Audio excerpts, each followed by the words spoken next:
టెక్కిలి నియోజకవర్గ విషయంలో జగన్ కీలక నిర్ణయం తీసుకున్నారు. ఆ నియోజకవర్గంలో టీడీపీ రాష్ట్ర అధ్యక్షుడు కింజరాపు అచ్చెన్నాయుడును ఓడించాలని జగన్ గట్టిగానే డిసైడ్ అయ్యారు. అక్కడ అభ్యర్థిగా దువ్వాడ శ్రీనివాస్ పేరును ఖరారు చేశారు. అయితే ఆయనకు సొంత కుటుంబం నుంచి నిరసన సెగలు ఉన్నాయి. దువ్వాడ శ్రీనివాస్ అభ్యర్థిత్వంపై ఆయన భార్య వాణి అభ్యంతరాలు వ్యక్తం చేస్తున్నారు. దీంతో దంపతులిద్దరి మధ్య వివాదంతో అక్కడ వైసీపీ గ్రాఫ్ తగ్గుతోంది. మరోవైపు కేంద్ర మాజీ మంత్రి కిల్లి కృపారాణి పార్టీని వీడారు. కాంగ్రెస్ పార్టీ అభ్యర్థిగా పోటీ చేస్తున్నారు. దీంతో అచ్చెన్నను ఓడించడం తర్వాయి ముందు వైసీపీ ప్రమాదంలో పడింది. దీంతో జగన్ సీరియస్ యాక్షన్ కు దిగారు. దువ్వాడ దంపతులతో మాట్లాడి వివాదాన్ని పరిష్కరించారు. గత ఎన్నికల్లో జగన్ ప్రభంజనంలో సైతం అచ్చెన్న గెలుపొందారు. గత 5 సంవత్సరాలుగా నియోజకవర్గంలో పట్టు బిగించారు. అయితే అదే సమయంలో దువ్వాడకు జగన్ బాధ్యతలు అప్పగించారు. దూకుడుగా వ్యవహరించిన దువ్వాడ శ్రీనివాస్ స్థానిక సంస్థల ఎన్నికల్లో వైసీపీ ఏకపక్ష విజయానికి కృషి చేశారు. చివరకు కింజరాపు సొంత గ్రామం నిమ్మాడలో సైతం వారిని భయపెట్టాలని చూశారు.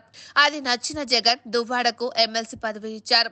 ఒకానొక దశలో మంత్రి పదవి ఇస్తారని కూడా ప్రచారం జరిగింది. కానీ ఎందుకో జగన్ ఆలోచనను విరమించుకున్నారు. అయితే దువ్వాడ దంపతుల మధ్య విభేదాలు రావడంతో అనూహ్యంగా నియోజకవర్గ ఇన్ఛార్జ్ గా దువ్వాడ వాణి పేరును జగన్ ప్రకటించాల్సి వచ్చింది.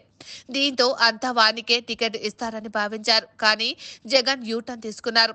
దువ్వాడ శ్రీనివాస్ కే టికెట్ కేటాయించారు. అయితే జగన్ నిర్ణయాన్ని వాణి వ్యతిరేకించారు.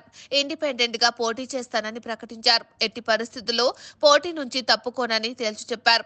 ప్రస్తుతం విశాఖ పర్యటనలో ఉన్న జగన్ దంపతులిద్దరిని తన వద్దకు రప్పించుకున్నారు. ముందుగా వాణితో సమావేశమయ్యారు. తాను ఇన్ఛార్జ్ గా ఉండగా దువ్వాడ శ్రీనివాస్ పేరును ఎందుకు ఖరారు చేశారని ఆమె జగన్ ప్రశ్నించినట్లు తెలుస్తోంది. ఒకానొక దశలో సీఎం కు ఎదురు చెప్పినట్లు సమాచారం. టెక్కిలిలో ఒక లక్ష్యం మేరకు ముందుకు సాగుతున్నామని, పంతాలకు పట్టింపులకు పోతే మూల్యం తప్పదని హెచ్చరించారు. అయినప్పటికీ వాణి వినలేదు. దాదాపు అరగంట సమయం ఇచ్చిన తర్వాత జగన్ కీలక నిర్ణయం తీసుకున్నారు. ప్రస్తుతం ఎమ్మెల్సీగా ఉన్న దువ్వాడ శ్రీనివాస్ గెలుపునకు కృషి చేయాలని, ఆయన గెలిచిన తర్వాత ఎమ్మెల్సీ పదవి వానికి ఇస్తానని జగన్ హామీ ఇవ్వడంతో ఆమె మెత్తబడ్డారు. నామినేషన్ విత్డ్రా చేసుకుంటానని ప్రకటించారు. మొత్తానికైతే ఎమ్మెల్సీ దువ్వాడ శ్రీనివాస్ కు జగన్ ఇంటి పోరు తప్పించారు.